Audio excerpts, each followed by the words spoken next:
నమస్కారం. ఈ రోజు శ్రీమద్ భగవద్గీతలోని ప్రథమ అధ్యాయమైన అర్జున విషాద యోగంలోని 46వ శ్లోకము. యది మామ ప్రతీకారం అశస్త్రం శస్త్రపాణయః ధార్తరాష్ట్రారణే హన్యుః తన్మే క్షేమతరం భవేత్. భావం: అర్జునుడు శ్రీకృష్ణుడితో ఇలా పలికెను: ఓ కృష్ణ, అస్త్రం చేతపట్టిన ధార్తరాష్ట్రులు అస్త్రశస్త్రాలను త్యజించిన నన్ను చంపిన నాకు మిగిలి క్షేమమే.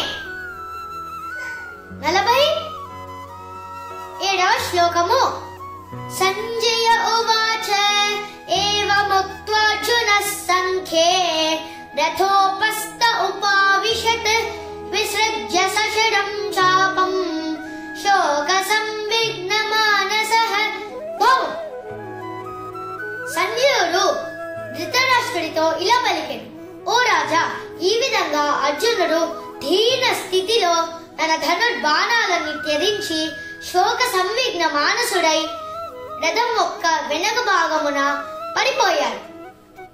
పూర్తి వాక్యం: ఓం తత్సదితి శ్రీమద్ భగవద్గీతాసు ఉపనిషత్సు బ్రహ్మ విద్యాయాం యోగశాస్త్రే శ్రీకృష్ణార్జున సంవాదే అర్జున విషాద యోగో నామ